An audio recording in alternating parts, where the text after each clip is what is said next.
오닉스카 타이거를 소개할까 합니다. 여기 보시면 오니츠카가 이 회장 이름이었다고 합니다. 그리고 이제 이게 아식스의 어떻게 보면 프리미엄 버전이 오니츠카 타이거인데, 여기 1949년부터 시작했다고 나와 있죠. 아디다스가 시작한 게 아마 1948년인가? 그러니까 비슷한 시기에 시작했던 것 같아요. 오니츠카 타이거도. 오니츠카 타이거는 아식스랑 같은 회사지만 차이가 뭐냐면, 아식스가 조금 더 기능성과 실용적인 것을 중시한다면 오니츠카 타이거는 약간 프리미엄 그런 느낌이라고 보시면 되고요. 딱 보셔도 아시겠지만,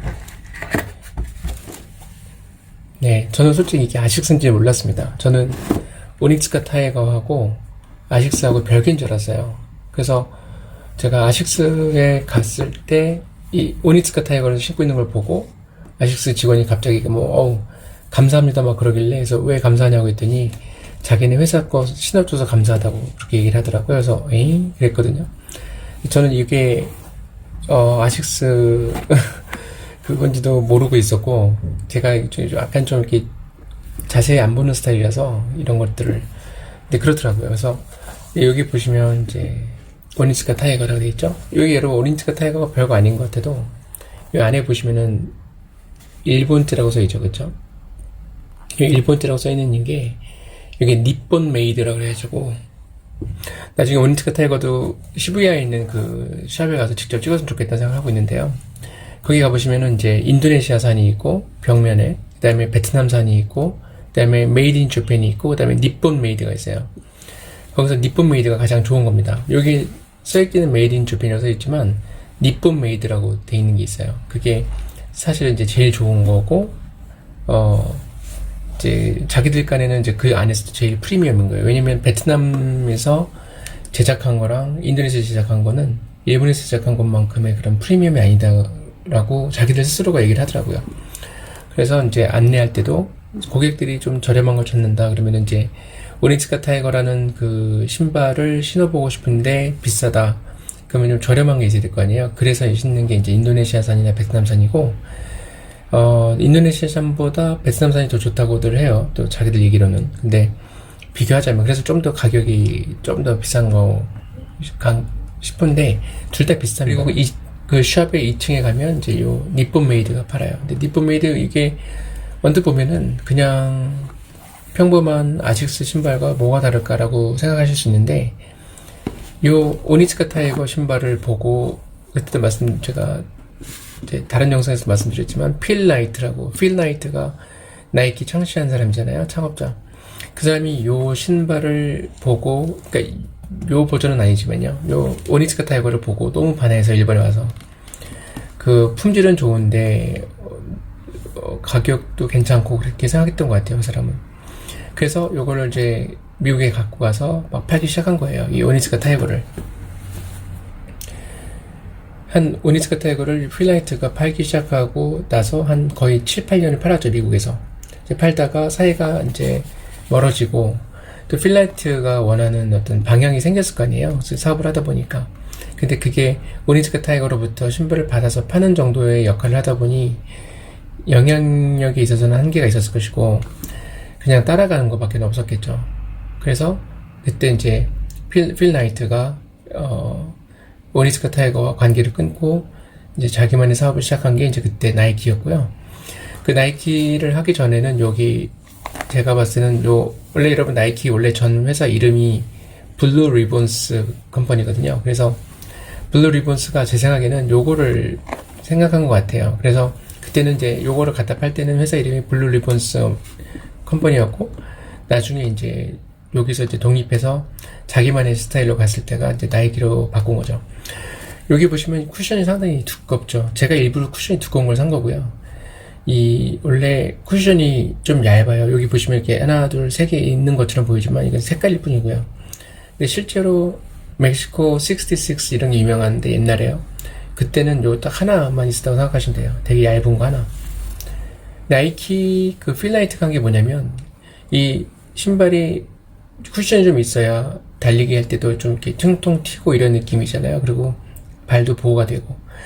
그래서 필라이트와 그 빌 바우먼이라는 그 공동 창업자가 그 원래 그 운동 그 코치인가 그랬을 거예요. 아마 그 미식축구 코치인가. 그 빌 바우먼이 그 신발에 대해서 굉장히 이제 운동 선수들이 신발을 잘못 신으면은 발이 병도 나고 막 이러니까 연구해가지고 나이키에서 여러분 나이키 신발들 보시면 다 쿠션이 얇은 게 많지 않잖아요. 그쵸?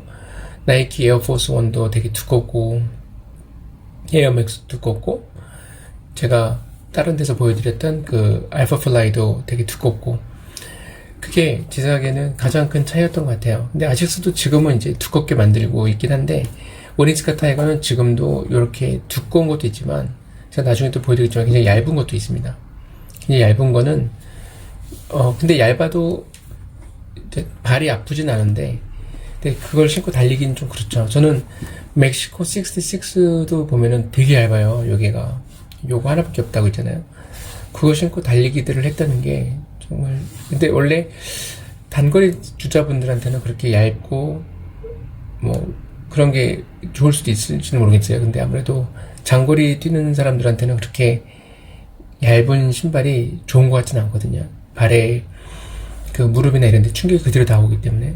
근데 어쨌든 오니츠카 타이거가 요게 여러분 요게 그냥 딱 봤을 때는요 그냥 평범한 신발 같이 보이잖아요. 그쵸? 그냥 별거 특별한 거 없는 것 같은데 왜 이게 유명할까? 프리미엄으로. 네, 그 이유가 요 신었을 때요. 요 신었을 때 신발에 그 감촉이나 이런 게 엄청 뛰어나다고 보시면 돼요. 이걸 말로 형언할 수가 없는데 이게 이렇게 신고 걸어보면은 그냥 단순히 쿠션이 두꺼운 거는 여러분 시장에 파는 10,000원짜리도 두껍게 만들 수 있거든요. 근데 달라요. 그래서 이게 좀 더 비싼 거예요. 여기 보시면 이렇게 두껍잖아요. 이 안에 또 있어요. 겹이 하나가 더. 그래서 어떻게 보면은 엄밀히 따지면 요 정도까지 지금 요 안에까지 있을 때는 요 정도까지가 쿠션이 있다고 보시면 돼요. 근데 요런 그 신발들이 좋은 게 여러분 요게 밑에 요 창도요.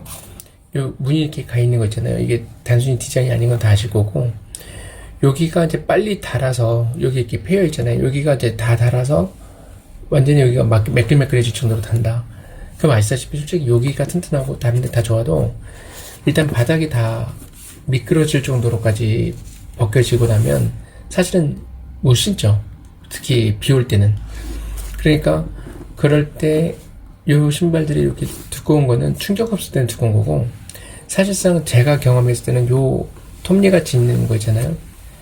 요런 부분들이 얼마나큼 마모가 빨리 되느냐에 따라서 이 신발의 수명이 한계가 있는 것 같아요. 만약에 낮에만 신고 비 안 올 때만 신다 그러면은 솔직히 미끄러워도 조금 괜찮은데 아무래도 바닥이 이제 마모가 되고 나면 이런 부분들 빗살 무늬 같이 보이는 거 톱니 같이 보이는 이런 것들이 다 없어지고 나면 사실은 신발이 여기가 아무리 좋아도 신기는 어려운 것 같더라고요. 제가 신어보니까 미끄러워가지고. 어쨌든 여러분 오니츠카 타이거가 신발을 되게 잘 만들어요. 그 1949년부터 해서 쌓인 노하우가 그냥 막 쌓인 건 아닌 것 같더라고요. 진짜 신어보면 보통 신발들하고 정말 너무 많이 다르고요. 굉장히 부드러우면서 탄탄하거든요, 신발이. 근데 그게 어떤 오랫동안 쌓여온 어떤 노하우의 비결이 아닐까 싶습니다. 그런데 전 세계적으로 나이키가 제일 지금 경쟁력은 제일 높고요. 그 다음 2위가 아디다스고, 그 다음 3위가 아식스하고, 그런데 이제 그 차이가 굉장히 크죠. 나이키가 1위라고 해도 250, 그쵸. 하여튼 250억인가? 250억 달러인가? 하여튼 그 정도 되고요. 그 다음에 아디다스가 한 150억. 그리고, 이 아식스가 이제 한 12억인가? 12억 달러? 그러니까 그 정도 되는데, 생각보다 아식스가 역사에 비해서, 그리고 신발 좋은 데 비해서 왜 잘 안 되는가 하고 보면은, 제가 봤을 땐 개인적으로는 마케팅이나 이런 게 너무 많이 떨어져서 그런 것 같아요. 근데 오니츠카 타이거도 제가 봤을 때는 오니츠카라는 그 이름 때문에 도리어 더 오츠카, 저는 막 오츠카? 오이츠카? 오니츠카? 이거 나중에 이 신발 이름 외우는데도 시간이 좀 걸렸는데, 오니츠카 타이거가 제가 봤을 때 그냥 조금 더 간단한 이름으로 해서, 그 다음에 좀 임팩트 있는 그런 광고나 이런 것도 좀 만들고 그랬으면 좋았을 텐데, 이상하게 그런 걸 안 하더라고요. 제가 봤을 때는 아식스는 기억에 남는 광고가 별로 없거든요. 여러분 나이키랑 비교해보시면, 나이키는 Just Do It부터 시작해서, 그 다음에 I'm Not a Role Model 해서 나오는 그런 광고, 굉장히 광고 다양하게 많은데, 여러분 잘 보시면 오니츠카 타이거나 아식스는 그런 기억에 남는 광고가 없지 않나요? 제가 봤을 때 저는 솔직히 없거든요. 그런 데서 큰 차이가 있는 것 같습니다. 안 그랬으면 굉장히 이런 오니츠카와 아식스의 신발 만드는 그 수준하고 나이키 정도의 마케팅 기술이 있었다면 엄청나지 않았을까. 근데 아쉽게도 제가 봤을 때는 그렇지 못한 것 같아요. 여러분 경영과 고공부에 보시면 피터 드러커라는 분 계시죠? 그분이 하신 말씀 중에 회사는 크게 두 가지가 중요하다고 얘기를 하거든요. 이노베이션하고 그다음에 마케팅. 그러니까 여기를 막 신발을 연구를 해서 굉장히 혁신적인 걸 만들어냈어요. 예를 들어서 그럼 그 다음에 그거를 마케팅을 해야 될 거 아니에요. 그럼 안 그러면 그냥 자기들만 이렇게 좋은 신발 갖고 있다고 생각하고 그냥 그러고 마는 거죠, 뭐. 그쵸? 그래서 마케팅이 굉장히 중요하다. 오니츠카 타이거도 뭐 저기 동남아에도 진출하고 다양한 곳에 있긴 한데, 제 생각에는 사람들은 마케팅을 통해서 기억하는 것도 굉장히 강하기 때문에 그냥 품질이 좋은 것만 갖고 승부하기에는 한계가 있는 것 같고, 그거 플러스로 해서 계속해서 마케팅해주고 홍보해주는 게 굉장히 중요한 것 같습니다. 여러분 어쨌든 오늘은 이 신발 오니츠카 타이거를 소개해봤고요. 1949년부터 지금까지니까 와우, 거의 진짜 한 70년 가까이 됐네요. 70년 가까이 했는데 신발이 그 노하우가 어마어마하겠죠. 그 아식스 신발도 그래서 그렇고, 요 오니츠카 타이거도 그렇고, 특히 오니츠카 타이거가 대박입니다. 대박. 그리고 신발의 감촉이나 이런 게 어떤 한 업을 그렇게 오랫동안 하면서 쌓이는 노하우는 대단히 중요한 것 같습니다. 네, 감사합니다.